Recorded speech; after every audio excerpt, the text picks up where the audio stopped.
안녕하세요. 지난 화요일 날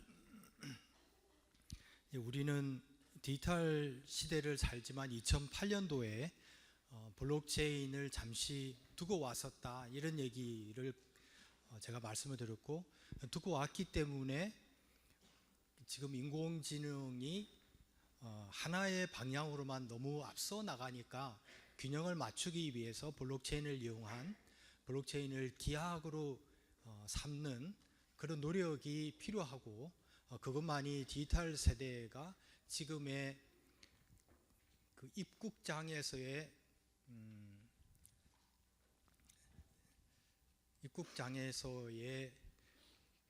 그 임시적인 삶, 그러니까 캠프에 이제 도피한 듯한 삶, 이주 과정에 있는 삶이 새로운 세상으로 넘어가는 그런 단초 혹은 그 길에 대한 안내를 가져다 줄 것이다, 이렇게 제가 말씀을 드렸습니다.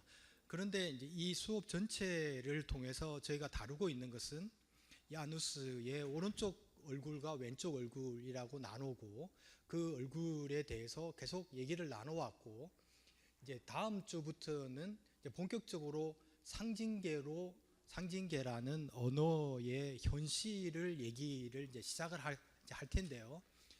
지난 화요일을 잠시 돌아보면 우리가 이 상징계에서 인공지능이 너무 앞서 나가고 불균형이 일어나고 있고, 그것이 비록 좋은 기술이라고 하더라도 그 블록체인이나 혹은 다른 무언가가 있다면, 기하학이 있다면 가져와서 사용해야 된다라는 말씀까지 들었습니다. 그런데 여러분 중에 끝난 다음이나 혹은 끝난 다음에 이메일로도 저한테 아무도 질문을 안 하셨죠. 좀 이상한 걸 발견 못 하셨어요? 예, 못 하셨어요? 예, 그게 무슨 얘기냐면, 인공지능과 블록체인과 빅데이터라는 큰 주제는 어디에서 다루는 거죠? 자의 야누스의 오른쪽 얼굴이었죠. 그렇다는 얘기는 언어의 세상, 세계, 시스템을 얘기를 하는 거였습니다.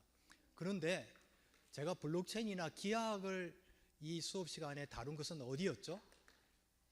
이 오른쪽 야누스, 즉 의식의 영역이었잖아요. 언어가 통하지 않는 영역이었잖아요. 그런데 갑자기 아무런 어떤 그 연결고리가 없이 이것이 그냥 두 개가 혼돈이 돼서 사용되는 말씀을 화요일 날 들었음에도 불구하고 여러분은 아무런 의심이 없이 받아주셨어요. 그죠? 예, 고맙긴 한데 그것은 큰 어떤 난센스고, 그것은 자칫 잘못하면은 엄청난 실수를 범할 수 있다라는 거죠. 그렇다면 그러면 이 두 가지를 연결하는 것까지 하고 다음 주부터 이제 본격적인 상징계로 대변되는 언어의 세계로 넘어갈 수 있다라는 거죠. 이해가 되세요? 무슨 말을 제가 하는지. 그러니까 여러분이 어떤 꼭 뭐 시험에서 그런 게 나온다 이런 말씀을 드리는 게 아니라, 살다 보면 아이디어를 낼 때는 내가 가지고 있는 지식이 어떤 지식과 연결되는 고리를 가지고 있는, 그것을 우리는 기억이라고 제가 말씀을 드렸잖아요. 그죠? 기억을 과거로부터 가져오는 그 연결 고리를 가지는 게 아이디어를 내는데 굉장히 중요하기 때문에, 이번에도 마찬가지죠. 블록체인은 언어에서의 아이디어인데 기하학의 아이디어를 갑자기 연결시키는 그런 어떤 무리수를 두면 안 되고, 그것을 연결하는 뭔가가 가지고 있어야 된다는 거죠. 그것을 오늘 이제 얘기를 드리려고 합니다.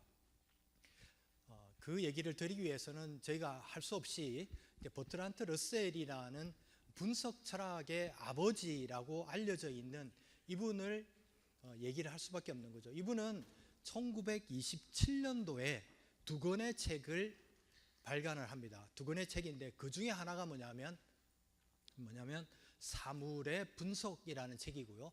다른 한 책은 철학의 개요라는 책입니다.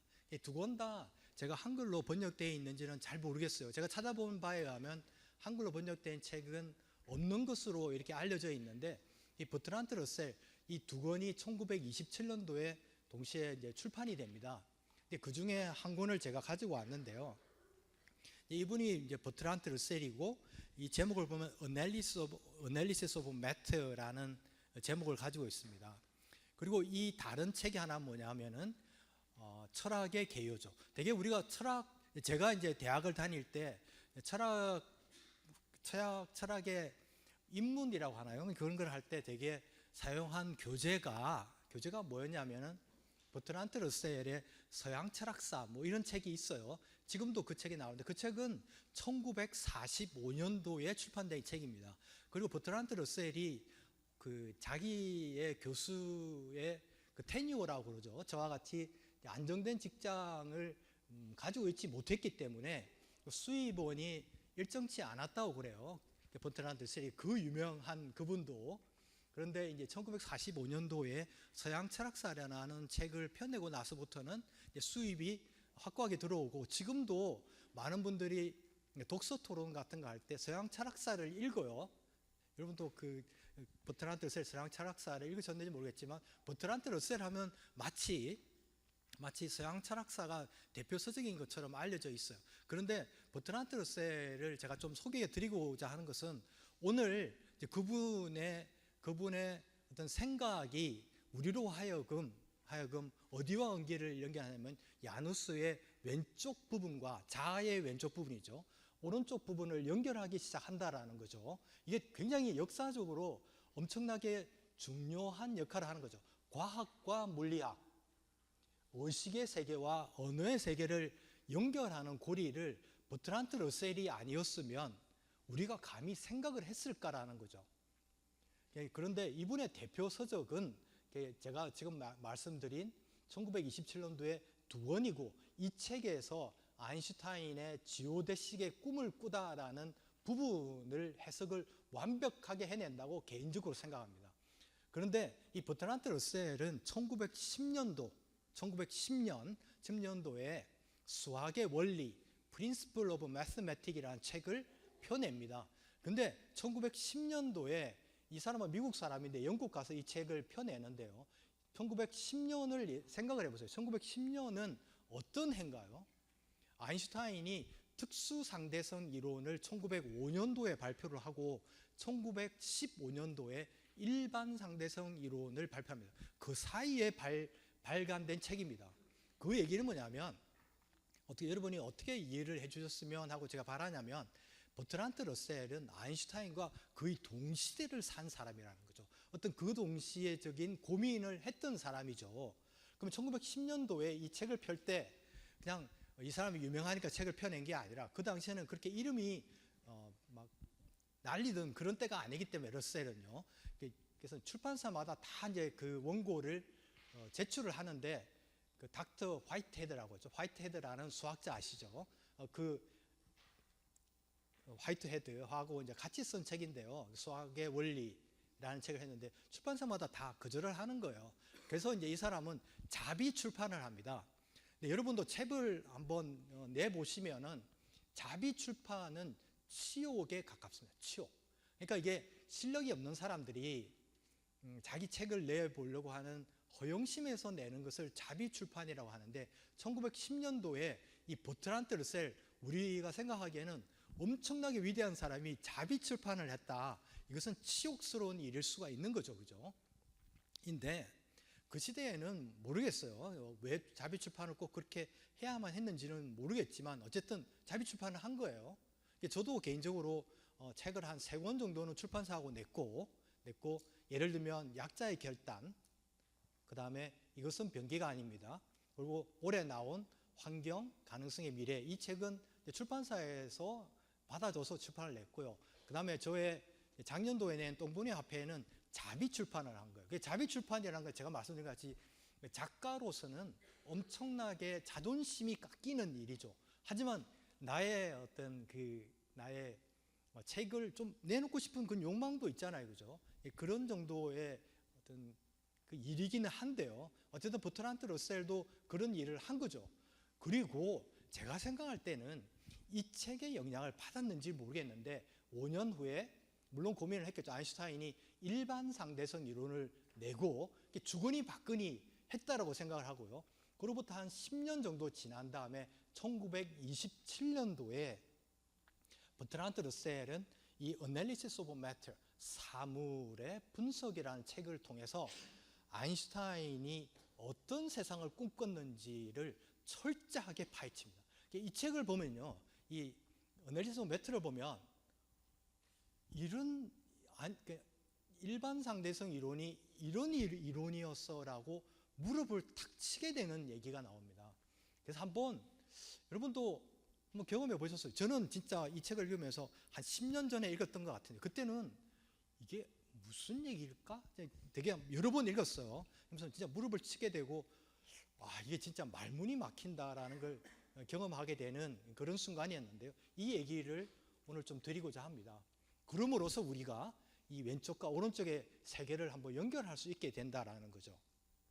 이런 얘기부터 출발, 이 책을 보면 이런 얘기부터 출발하는데, 만약에 6개월 동안 지구에 있는 사람이 어떤 지점을 벗어나지 않고 가만히 있다고 생각을 해보세요.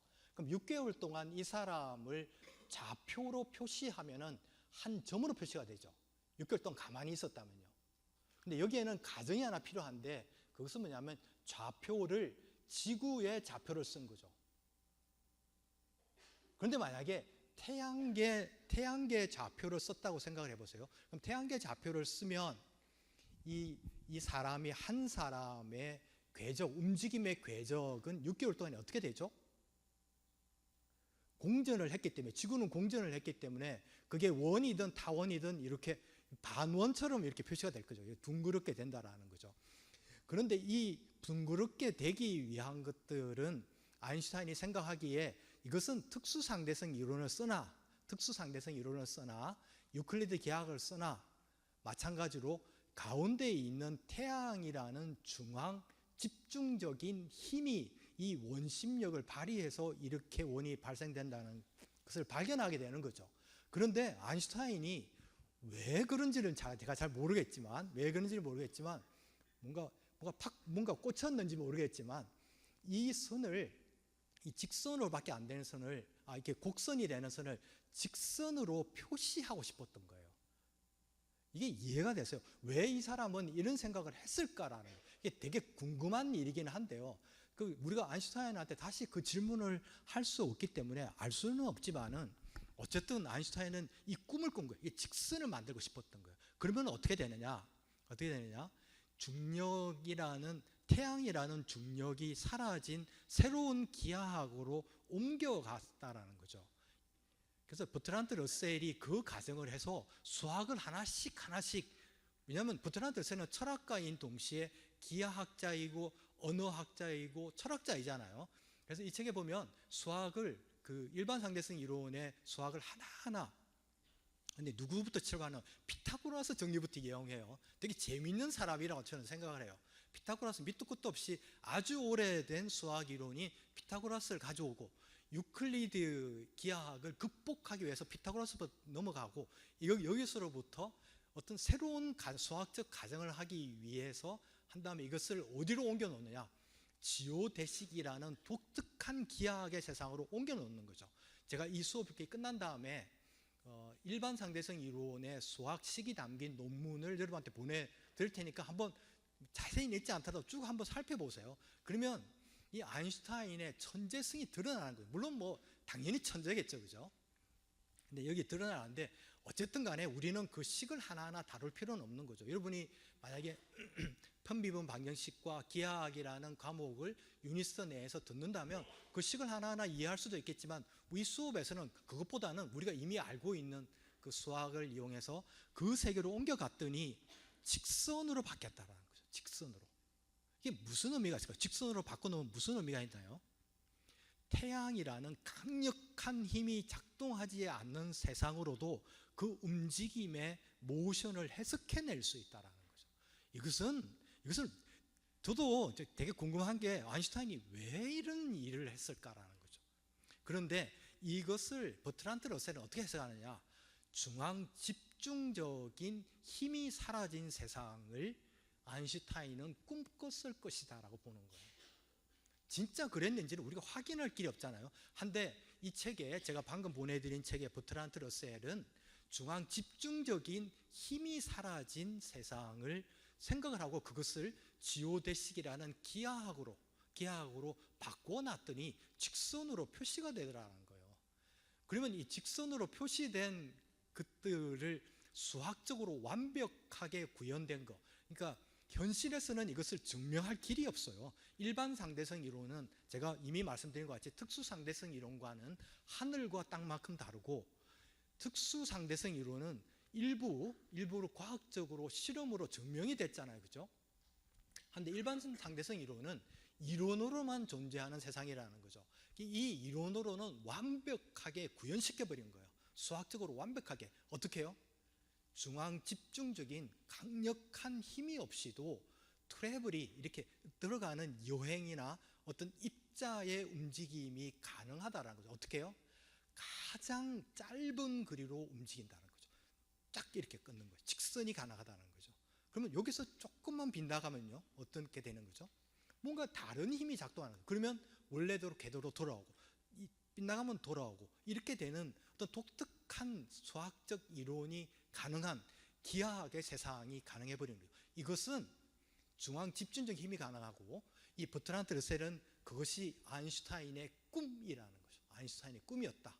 그러면서 이 버트란드 러셀은 어디까지 얘기하냐면, 제가 저기 적혀 있듯이 버트란드 러셀은 크로포킨 두 번째 있죠. 왼쪽에 세 번째, 크로포킨의 꿈과 같은 세상을 아마 상상했던 것 같다라는 거죠. 그럼 이 크로포킨은 누구냐? 표토르 크로포킨입니다. 크로포킨인데, 이 사람은 러시아의 철학자예요. 러시아의 철학자인데, 이 사람도 동시대 사람입니다. 아인슈타인과 버트란드 러셀과 거의 비슷한 시대 사람인데, 이때 어떤 꿈을 꿨냐면, 러시아가 너무 혁명에 휩쓸리고 마르크스주의에 휩쓸렸다가 왕정에 휩쓸렸다가 많은 대중들이 죽어나가니까 크로포킨은 어떤 세상을 꿈꾸냐면, 제발 큰 힘, 중앙에서 질서를 통제할 수 있는 강력한 절대적인 힘이 없이도 이 세상이 스무스하고 조화롭고 질서를 가지고 살아가는 이런 세상이 혹시 없을까라고 해서 이 사람은 자기의 철학을 펼치는 거죠. 그래서 버트란드 러셀은 크로포킨이라는 사람의 꿈을 수학과 물리학으로 아인슈타인은 완벽하게 구현해냈다, 이렇게 이 책에 적혀 있습니다. 74쪽이더라고요. 제가 찾아봤어요. 제가 한 10년 전쯤 해서 다시 이 책을 찾아보니까 74쪽에 그 얘기가 나옵니다. 이 얘기는 우리 수업에 어떤 의미가 있나요? 이 얘기는 뭐냐면, 인간의 일과 물리학의 일이 연결될 수 있음에 대한 가정을 가져온 거죠. 그러면 우리가 블록체인이라는 언어의 영역에서 인공지능의 세상에 한 수 뜨기 위해서, 인공지능의 여러 가지 문제들을, 인공지능이 우리한테 엄청난 것들을 가져다 줬다 하더라도 문제가 있으니까 우리의 기하학으로, 블록체인의 기하학으로 한번 바꿔서 제대로 된 디자인을 통해서 입국 심사를 받아보자 그랬잖아요. 그런데 이 블록체인의 기하학은 어디로부터 오냐면 오식으로부터 오잖아요. 근데 이거를 그러니까 가져다 쓸 수 없는 거죠, 원래는요. 한데 이 버트란드 러셀이 그 열쇠, 그 고리를 아인슈타인의 상대성 이론에서 가져오게끔 우리한테 허락을 한 거죠. 그래서 어떤 우리가 생각하는 이 꿈을, 크로포킨의 러시아 철학자가 된다라는 거죠. 근데 여기서 잠시 조금 더 나아가기 전에 여러분한테 제가 꼭 드리고 싶은 말씀이 있는데, 크로포킨이 절대 권력이 없는, 강력한 정부가 없는 세상을 꿈꿨다고 그러죠. 그러면 그 사람은 공산주의자였겠구나, 혹은 사회주의자였겠구나, 이렇게 여러분 의심할 수 있잖아요. 근데 그것에 대한 오해를 하지 말자고 제가 여러 번 이 수업에서 말씀드렸죠. 사회주의는 뭐를 전제로 하죠? 강력한 정부를 전제로 합니다. 그렇죠? 강력한 정부가 있어서 세금을 해서 그것을 가지고 복지를 펼쳐나가는 것을 리버러리즘, 자유주의라는 이름을 가진 사회주의라고 제가 말씀을 드렸고, 사회주의는 그 이하도 그 이상도 없습니다. 그러면 공산주의를 볼까요? 마르크스주의의 공산주의를 보면, 공산주의 이꼴 뭔가요? 제가 너무 단편화하지 않지만 제가 읽은 마르크스의 자본론, 제가 뭐 완벽하게 읽은 건 아니지만 제가 읽은, 그리고 마르크스주의를 연구하는 많은 학자들 엄청나게 많기 때문에, 그걸 다 읽을 수는 없지만 제가 읽은 기반을 하면 공산주의 이꼴은 계급이 없는 사회를 얘기합니다. 그러니까 계급은 뭐냐면 자본가와 노동자죠. 이것이 없는 사회를 꿈꾸는 거죠. 근데 현실 사회에서는 공산주의를 실현하기 위해서 구소련, 러시아라든지 중국이라든지 북한이라든지 이런 공산주의 국가에서는 강력한 뭐가 있죠? 공산당이 있지 않습니까?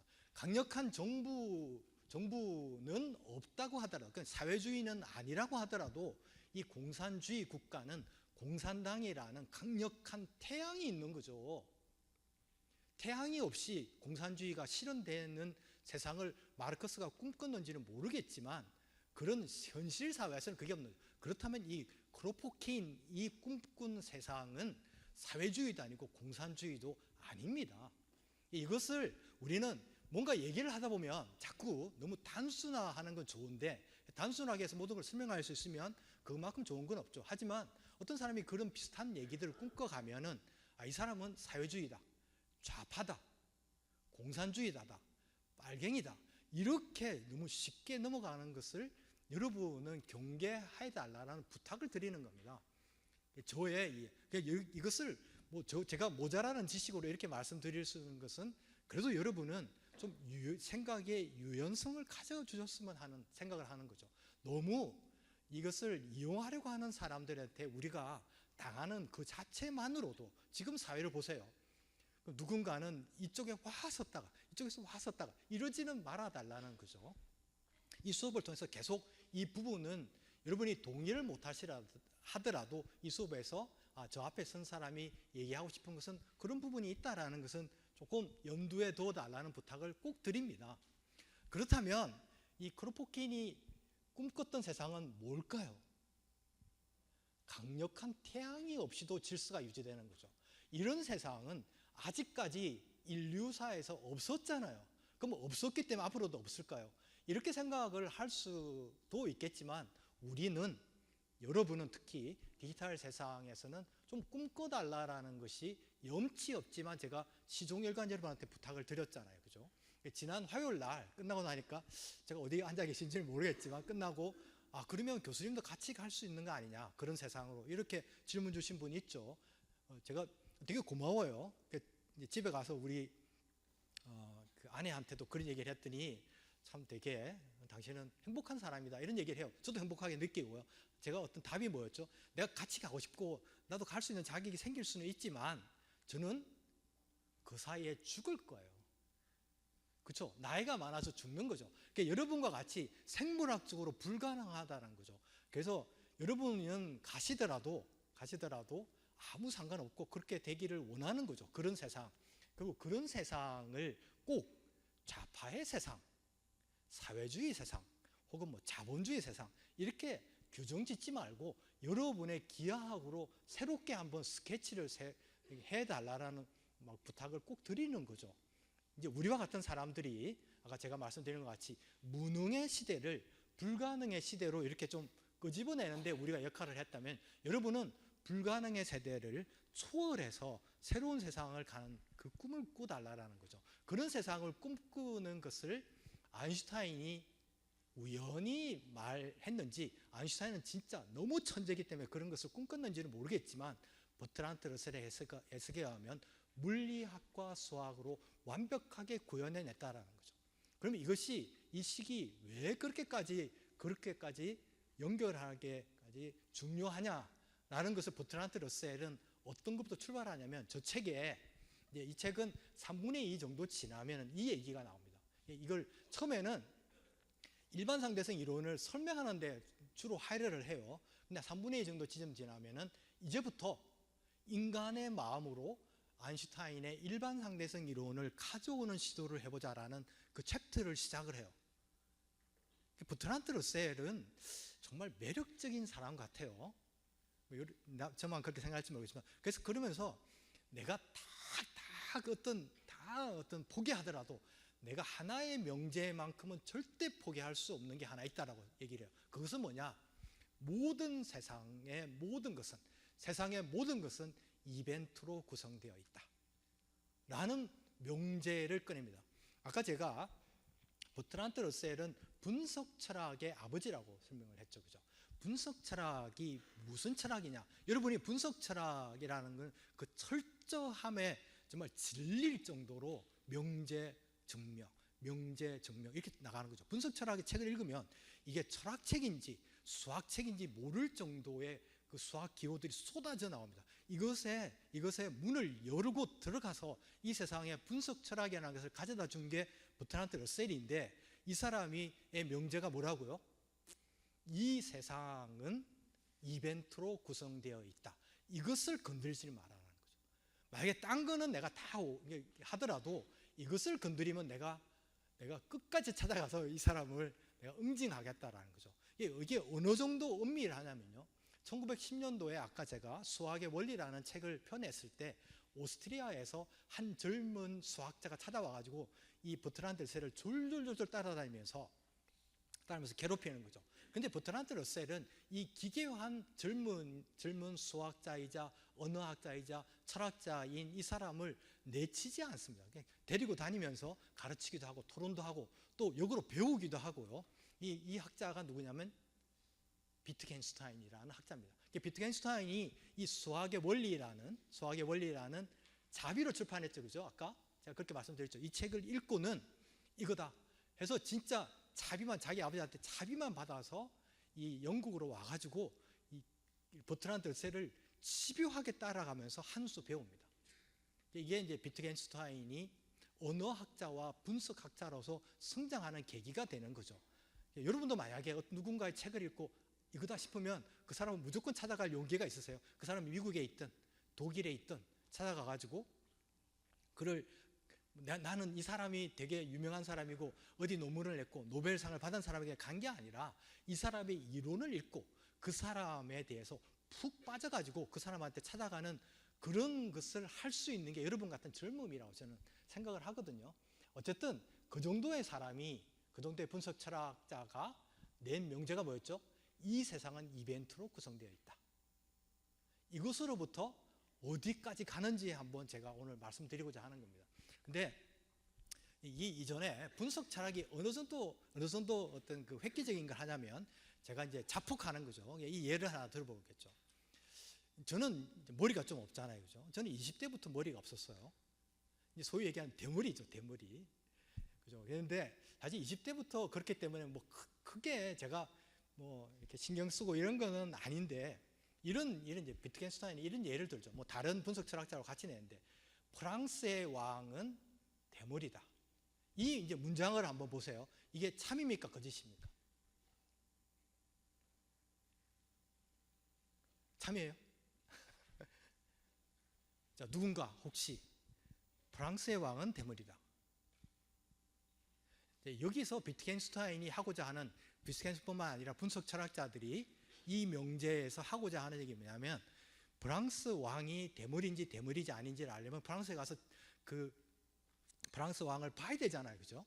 그런데 그 전에 우리는 이런 명제를 내면 의심 없이 그 뒷부분만 본다라는 거예요. 대머리인지 아닌지를 보는 거죠. 그런데 프랑스에는 왕이 있나요? 없잖아요. 이런 것들이 과학이나 여러 가지 철학에서 너무나 많이 일어나고 있다는 거예요. 분석 철학이 이 정도로 철저하게 모든 걸 다루는 거죠. 근데 사람들이 그렇게 얘기해 버리면 그러면 이런 거죠. 지금 호르무즈 맞죠? 호르무즈를 여는 게 옳다 아니다. 나는 누군가 질문을 내고 진실처럼 얘기를 하면 우리는 거기에 매몰돼 버린다라는 거죠. 그죠? 그런데 호르무즈가 그렇게 된 배경에는 전쟁을 일으킨 사람들이 있었잖아요. 세력들이 있었잖아요. 여기에 대해서는 의심하지 않고 지금 호르무즈를 열어야 되느냐 열지 말아야 되느냐 어떻게 해야 되느냐 이런 문제에 집착하게 된다는 거죠. 분석 철학자 특히 버트란드 러셀은 그 부분에 우리는 너무 쉽게 잊어버리고 있다는 거죠. 그러니까 트럼프의 최초의 그 결정에 대한 얘기들은 의심하지 않고 지금의 주식이 떨어지고 있고 내가 투자한 종목이 떨어지고 있고 그 다음에 에너지가 치솟고 경제가 어렵고 이것만 따지는 거죠. 거기서 수많은 사람들이 죽어가더라도 그것에 대해서는 우리가 나의 논리와 과학적 철학적 논리를 지켜보지 않는다라는 거죠. 이게 버트란드 러셀의 분석 철학에서 굉장히 강조하는 부분인 거죠. 그렇다면 출발을 어디부터 해야 되냐? 출발은 항상 어디부터요? 모든 세상은 이벤트로 구성되어 있다. 여기부터 출발하자는 거죠. 이 다음부터 출발하면 누군가가 오도해버리고 누군가가 속임수를 냈다는 거죠. 그러면 이벤트는 뭐냐라는 거예요. 이벤트는 그냥 일어나는 것이죠. 일어나는 것은 마음에서도 일어날 수도 있고요, 원자에서도 일어날 수 있죠. 그래서 이 책에는 출발을 어디서부터 하냐면 원자에서부터 출발합니다. 원자를 보면 러셀이 얘기하기를 양자가 있고 양성자가 있고 주위를 전자가 돈다라는 거죠. 그러면 저도 저의 몸속에 원자가 있기 때문에 원자가 양성자가 있고 전자가 이렇게 돌죠. 근데 제가 여기 있는 학생 앞으로 이렇게 다가가는 거죠. 그럼 이 학생도 계속 이 학생만 제가 괴롭히는 것 같아서 미안해요. 이 학생도 양성자와 전자가 돌잖아요. 그죠? 그럼 내가 다가가면 뭐가 충돌하죠? 전자가 충돌할 거 아니에요. 근데 이렇게 다가가면 전자의 충돌을 만약에 느낀다면 우리가 과학에서 어떤 양자, 양성자, 원자의 신비 중에 하나가 뭐냐면 전자가 도는 궤도는 엄밀하게 이렇게 측정되지만 현상학적으로 측정되죠. 그래서 우리가 현상학을 과학이라고 정의한 이유가 그런 배경에서죠. 근데 전자가 돌지만 실제로 돌지는 않는 거죠. 실제로 도는 것과 같은 결과를 내는 것이지 돌지는 않는다라는 게 과학의 불문율처럼 알려져 있는 거죠. 그러면 도는 것은요? 그럼 돌지 않느냐? 도는 결과가 나타나는 것이지 실제로 이렇게 전자가 궤도를 돌아서 그 결과가 나오는 게 아니라 도는 결과가 생기는 것이죠. 이게 과학에서 굉장히 어려운 부분이긴 합니다. 그러면 어쨌든 양성자가 있고요, 전자가 돌죠. 양성자는 플러스고 전자는 마이너스고 이 두 개가 돌면서 서로를 상쇄하기도 하고요, 증폭시키는 거죠. 원자 안에서의 구조를 보면요. 그러면 이것이 돌다가 힘이 쭉 사라져 가지고 그냥 없는 것으로 공, 무화, 그 사르트르의 실존주의에서 우리가 이 얘기를 했죠. 그죠? 없는 것으로 바뀌는, 서로가 상쇄시킨다는 거죠. 양과 음이 사라지게 하는 거. 이게 뭔가요? 점이 찍히는 거죠. 원자가 돌다가 버트란트 러셀의 얘기입니다. 이 책에 나와 있는요. 우리가 이것을 이해하는 것이 굉장히 중요하다고 본 거죠. 나도 원자가 있고 저기 있는 언어에도 원자가 있고 물질에도 원자가 있고 동물에도 원자가 있다 이거죠. 그럼 원자에 늘 자세히 들어보면 하나의 이벤트가 있는데 이벤트 중에 하나가 이벤트를 줄이면 그 양성자 주위로 전자가 도는데 이 두 개가 서로를 상쇄하면 점이 딱 찍힌다는 거죠. 그 점을 찍히는 건 뭐죠? 공, 무, 없음. 없음은 뭐죠? 네거티브. 그죠? 부정. 칸트의 부정이었죠. 그죠? 칸트의 12개념 중에서 부정이라는 게 있었잖아요. 이것은 뭐냐? 빅뱅이 일어난다는 겁니다. 없기 때문에 모든 것이 될 수 있는 잠재력으로 팍 줄어든다는 거죠. 원자 안에서. 그러니까 원자 안에서 가장 작은 빅뱅이 일어날 수 있는 잠재력을 폭발시키고 있다는 거예요. 그러니까 이게 빅뱅은 저 우주에서 이 은하계가 모든 우주가 탄생하는 그 점이기도 하지만 우리의 마음속 혹은 나의 몸의 원자 속에서도 쉼없이 원자 레벨에서도 이 빅뱅의 점과 포텐셜이 끊임없이 일어나고 있다라는 거죠. 이것을 우리는 뭐라고 하냐면 이벤트가 일어나고 있다라는 거죠. 그럼 이것이 팍 폭발하는 거죠. 그러면 나의 폭발과 여기 있는 학생의 폭발이 겹치면 뭐가 일어나느냐? 쫙 퍼져나가잖아. 이렇게. 이게 양자역학이죠. 양자역학에서 하이델베르그, 그죠? 하이델베르그가 일어났던 양자의 우리가 뭐라고 그러죠? 파동 함수 클랍스, 붕괴가 일어나고 또 이 두 개가 힘이 에너지가 되니까 에너지가 이렇게 파동으로 가면 슈레딩거 함수였잖아요. 이 두 가지의 해석이 지금 양자역학에서 크게 두 가지로 이루어진다라고 이미 우리는 알고 있는 거죠. 그래서 이것이 일어나는 게 그러면 그 점이었잖아요. 그죠? 그럼 점은 우리의 몸 속에 있는 원자 속에서 일어나지만 우리의 마음에서도 일어나는 거죠. 그 마음에서 일어나는 것을 우리는 어디 보냐면은 그것을 인스턴트, 영어로는 인스턴트, 한글로는 순간이라는 거죠. 그 순간의 점, 우리가 죽음의 순간도 점으로 딱 찍히잖아요. 모든 게 죽어버리면 딱 찍히죠. 그 다음에 우리가 잠을 자면 모든 어떤 의식이 딱 끊기면서 의식과 대화와 모든 것이 딱 끊기면서 뭐가 되죠? 점으로 딱 찍히잖아요. 그리고 그 새벽에 다시 태어나는 거죠. 그것을 우리는 야기, 동양 철학에서는 야기라고 하죠. 밤의 기운이 다시 생성돼서 작은 어떤 폭발이 일어나는 거죠. 폭발이 탁 터지면서 일어나는 거죠. 이것을 우리는 순간 어디로부터 출발했나요? 이벤트부터 출발해가지고 이벤트가 이렇게 돌다 보면 줄어들기도 하고 터지기도 하고 줄어들기도 하고 터지기도 하고 이것이 이벤트가 중복되고 겹치고 이런 현상들이 일어나면서 어떤 독특한 순간이 점으로 딱 찍히고 그 점은 다시 폭발해서 이벤트로 연결되고 이벤트는 다시 쭉 흘러가다가 다른 이벤트와 이렇게 겹치면서 점이 되고 점은 순간이 되고 이렇게 되는 거죠. 그것이 사람한테 일어나면 이것을 사람의 일이라고 하고요. 자연의 물질에서 일어나면 그것을 물 이렇게 해서 두 개를 합치면 사물, 영어로 matter라고 하는 거죠. 그래서 matter니까 이 책의 제목을 다시 보면 analysis of what? matter라는 거죠. 그래서 이것은 어떤 그 버트란트 러셀의 완벽한 우주의 해석입니다. 우주의 이해이기도 하죠. 그래서 우리의 이벤트를 보면 이것이 인간의 일과 자연의 일인 사물로 귀결되더라는 거죠. 매트로 된다는 거죠. 이것을 수학으로 표현한 게 누구라고요? 아인슈타인의 일반 상대성 이론이라는 거죠. 일반 상대성 이론은 6개월을 돌든 10년을 하든 어디서 시작점에서 출발점에서 끝점까지 직선으로 딱 이렇게 해야 되는 거죠. 왜요? 저 멀리서 나를 조종하는 강력한 힘이 없죠. 바로 옆에 있는 제가 보내드리는 식을 보면요, 바로 옆에 있는 존재와의 이벤트만이 중요한 거죠. 이것을 에너지 텐서 팩터, 에너지 텐서로 표현한 식이 여러분도 발견하실 수 있거든요. 이 식만 있기 때문에 아인슈타인을 하면 직선으로 이렇게 돼요. 직선으로 이렇게 이어지는, 계속 직선으로 이어지는 거죠. 이게 아인슈타인이 꿈꾼 러셀의 해석에 하면 누구죠? 크로포킨의 꿈이라는 거죠.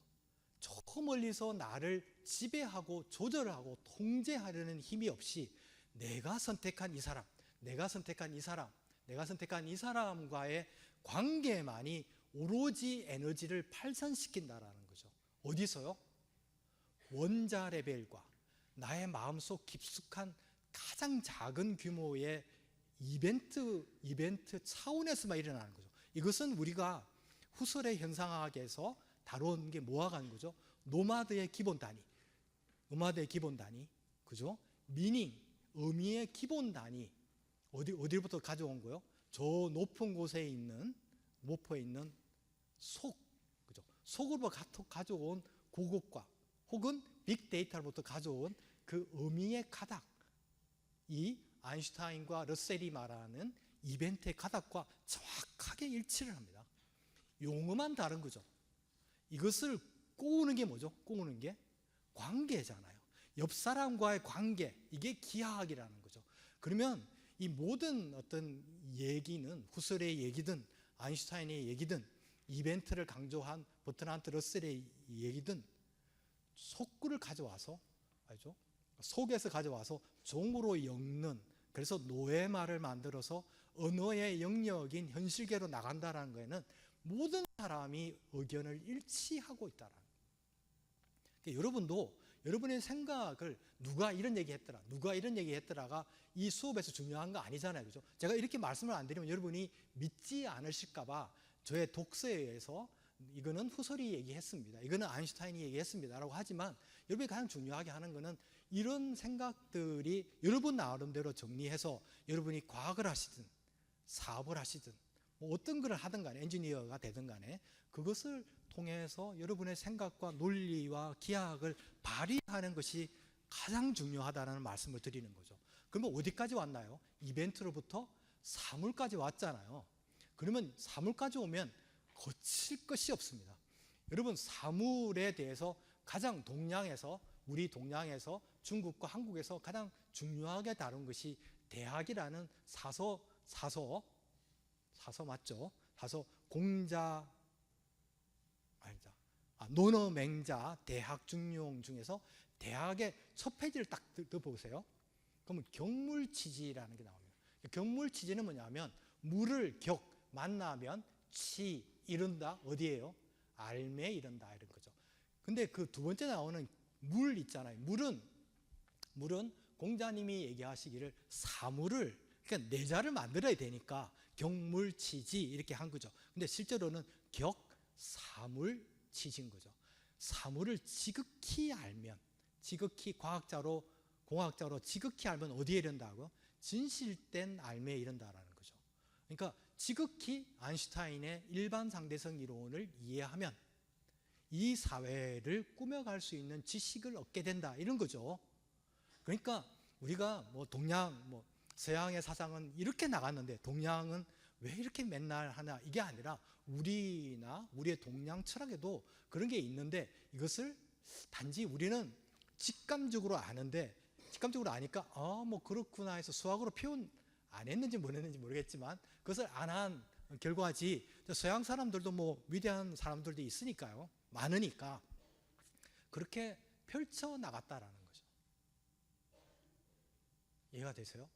그러면 우리는 이제 그칠 것이 없죠. 사물에 이르렀으니까 일반 상대성 이론이라는 편미분 방정식에서 에너지의 항과 바로 옆에 있는 관계를 맺는 이 두 가지만 알면 모든 걸 할 수 있다라는 것을 아인슈타인이 증명을 해줬으니, 그리고 버트란트 러셀이라는 사람이 해석을 해줬으니까 이제는 우리가 블록체인이 됐든 여러분의 독특한 기하학이 됐든 그것을 가지고 와서 인공지능의 세상이 됐든 양자 컴퓨터 세상이 됐든 이것을 가지고 사람들한테 가치를 가져와서 그 가치로 이루어지는 그것이 경제가 됐든 문화가 됐든, 그죠? 다음에 학문이 됐든 교육이 됐든 과학이 됐든 누군가의 한 사람이 손을 들면 그 주위로 군대에서처럼 이렇게 질서가 유지되는 것이 아니라 바로 옆에 있는 사람하고의 관계에만 신경 쓰면 질서는 저절로 이루어지는 그런 세상을 꼭 한번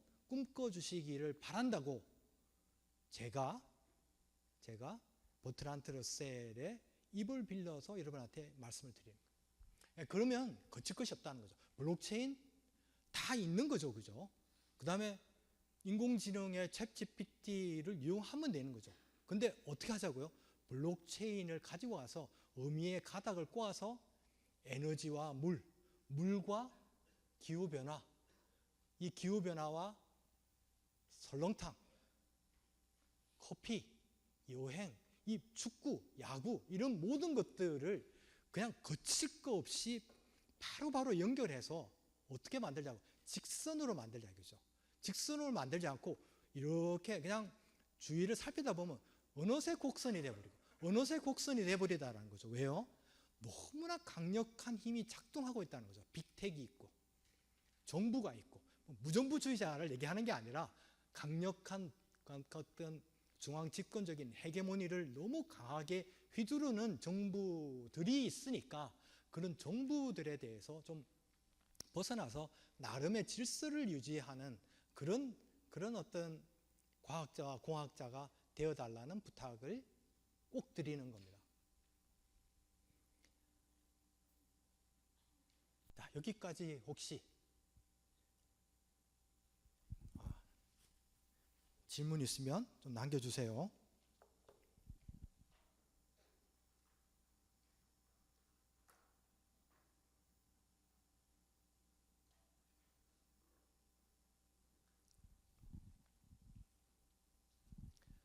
혹시 질문 없으세요? 자, 그러면 여기까지가 이제 우리가 야누스의 주로 왼쪽 얼굴들을 중심으로 다루었고요.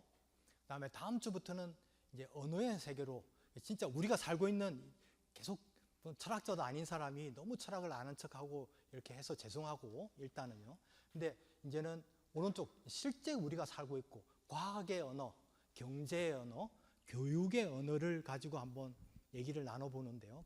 그것을 되게 이제 크게 나눠서 제가 구조주의, 그 다음에 근본 해석학, 환대, 포스트 휴먼 이렇게 쭉 연결을 다음 주부터 시작해 보도록 하겠습니다. 네, 간단하게 제가 말씀드리면요. 잠깐 이제 인트로덕션처럼 서론을 말씀드리면 구조주의는 어떤 거냐면 제가 이 얘기는 이미 좀 말씀을 드렸는데요. 2차 세계대전 이후, 다음에 한국전 이후, 그 다음에 베트남 전쟁 이후에 이성으로서의 인간의 믿음이 무너지기 시작한 거죠. 사람들은 더 이상 인간을 믿지 않게 되는 거죠. 이성을 믿지 않는 거죠. 그러면 이성을 믿지 않으면 뭐를 믿나요? 뭘 믿을까요? 합리를 믿습니다. 합리. 제가 이 말씀도 드렸죠. 그죠? 합리라는 건 뭐냐면 이성이 어딘가에 있다라고 믿는 거죠. 그 이성이 뭔지는 모르지만 그래서 거기에 합당한 이성은 어딘가에 있는데 그것을 우리는 합리죠. 그러면 우리가 합리적 의심을 한다라는 말이 얼마나 황당한 말인 줄 알 수 있는 거죠. 합리적 이성을 믿는다라는 것은 이성이 어딘가에 독특하고 절대적인 이성이 어딘가에 있는데 거기에 맞추는 의심을 한다라는 거잖아요. 이것이 언어의 세상에서 일어나고 있는 일이라는 거죠. 그렇다면 우리가 뭔지는 모르지만 우리가 관계를 맺는 아까 말씀드렸죠, 그죠? 이벤트와 이벤트가 겹치면 이벤트와 이벤트가 연결되는 것, 의미와 의미가 연결되는 것은 뭐라고 했죠? 인과라고 그랬잖아요. 코젤러티 영어로 인과가 연결되고 연결되는 그 전체의 모습을 우리는 구조라고 하는 거죠. 이 구조가 우리를 어딘가로 이끌고 있고 우리의 행동과 판단을 이 구조가 할 것이다 라고 믿는 거죠.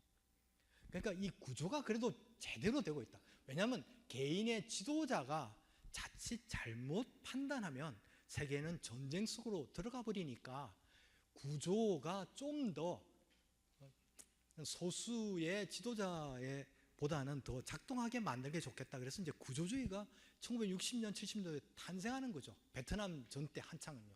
그래서 우리가 이미 알고 있는 세계적 석학이라고 하는 사람들, 버트란트 러셀이 구조주의는 아니지만 구조주의에 많은 영향을 줬고, 뭐 예를 들면 푸코 들어보셨죠, 그죠? 미셸 푸코, 뭐 데리다, 뭐 이런 벤야민, 한나 아렌트, 뭐 이런 대표적인 사람들이 대부분 구조주의 철학자라고 하거든요. 구조를 믿는 거죠.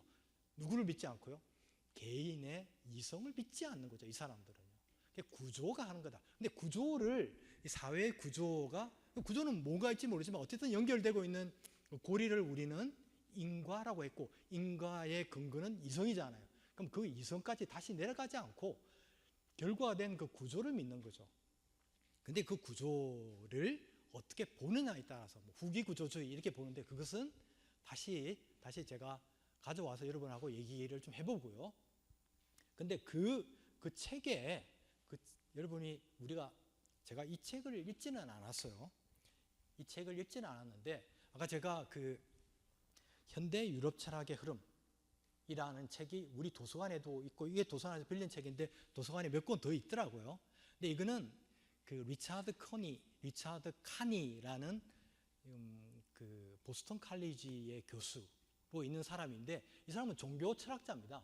종교 철학자인데 이 카니가 쓴 책이고 지금도 살아계시고 자기의 철학 강의의 교재로 쓰고 있습니다. 여전히. 그래서 이 책을 보면 어떤 그 비판주의, 구조주의, 그다음에 이제 그 고전의 철학에 대한 얘기들에 대해서 철학자별로 잘 정리를 해서 여러분이 혹시 관심이 있으면 철학사나 이런 데 보면 이 책이 굉장히 좋은 참고 도서가 될 것 같아요. 그래서 이 책도 제가 소개를 드리는데 그런데 이제 또 우리가 이제 그 구조주의 다음으로 제가 살펴볼 게 근본 해석학이라는 분야입니다. 근본 해석학은 영어로는 radical 근본이죠. radical hermeneutics라는 이름을 가진 책인데요. 이게 이제 카푸토라는 철학자, 이분도 교수인데 이 근본 해석학은 기본적으로 무엇을 다루냐면 이러면 뭐 그걸 뭐냐면 우리가 가진 모든 것들은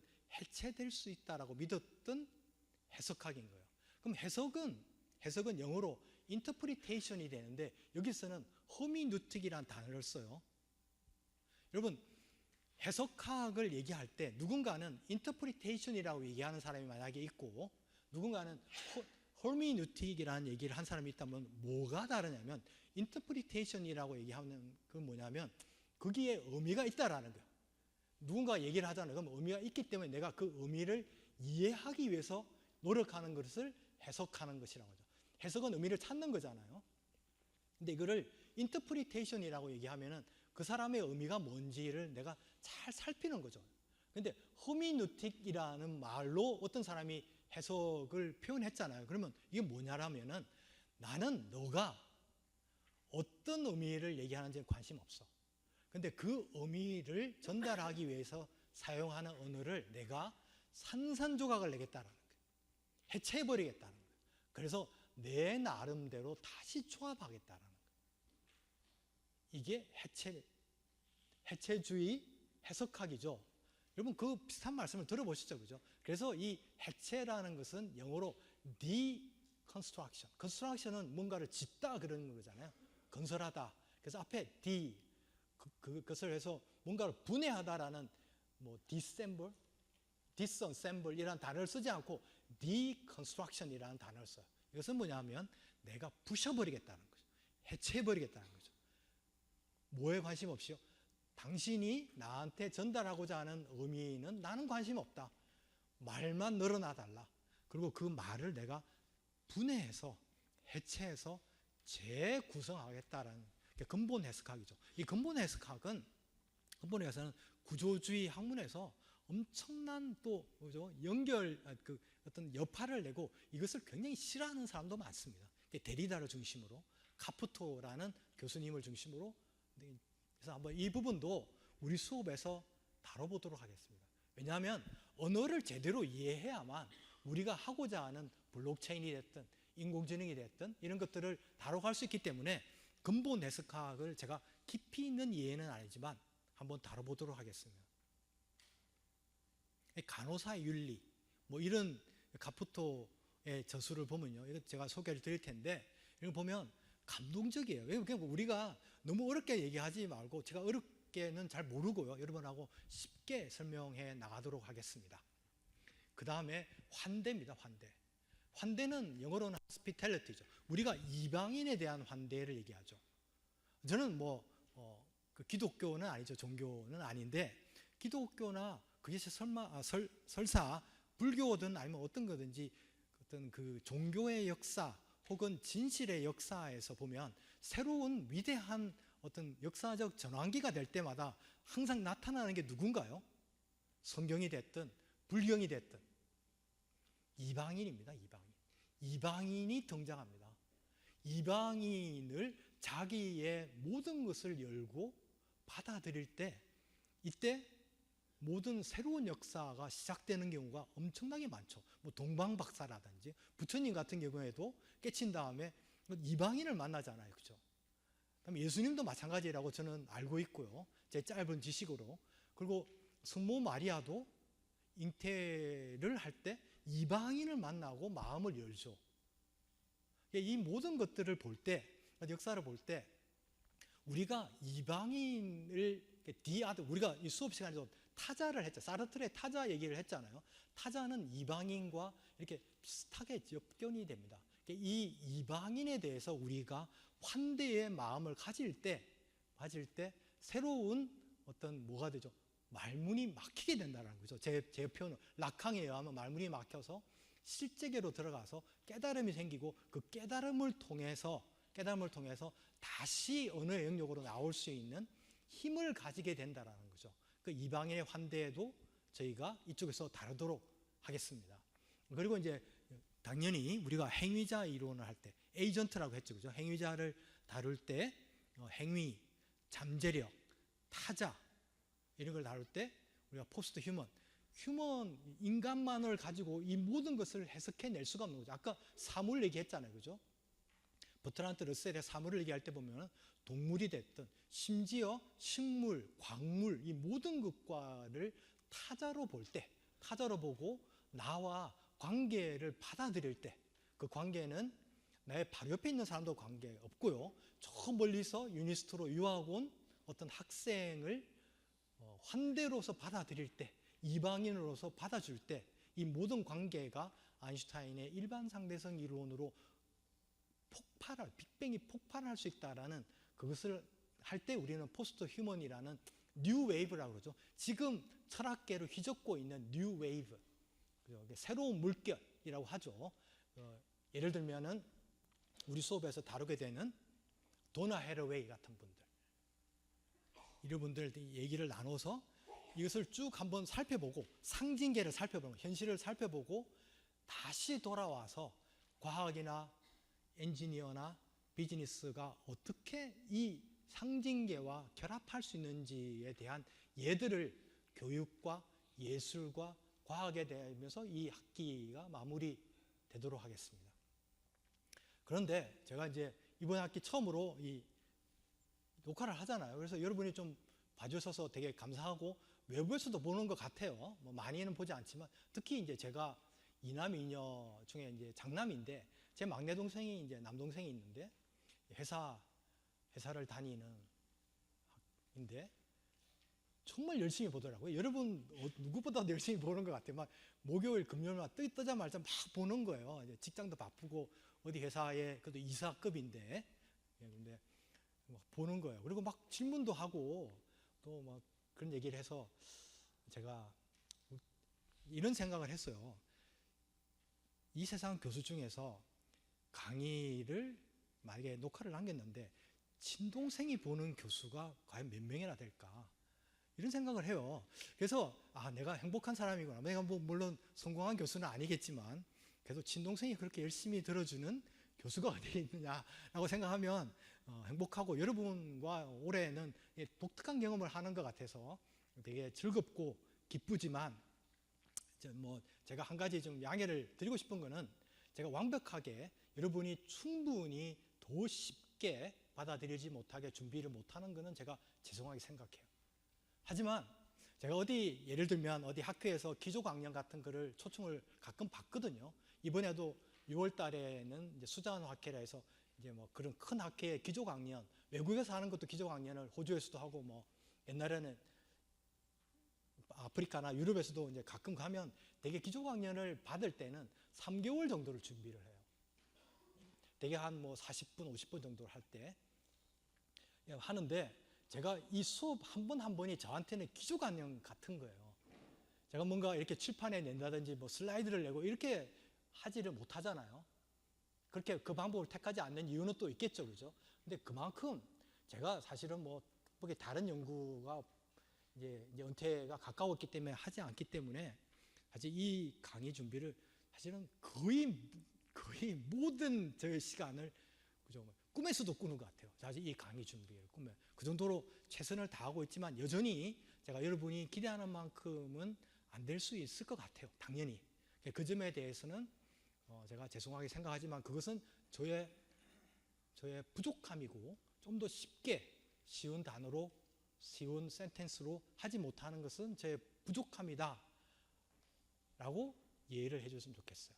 왜냐하면 제가 아까 말씀드린 제 동생이 어제 저한테 전화를 해서 다 좋은데 너무 어렵다라는 얘기를 하는 거예요. 그게 뭐냐면 너무 어렵게 얘기를 하는 것은 제가 아직까지 이것을 완벽하게 이해하는 경지까지 가지 못한 거예요.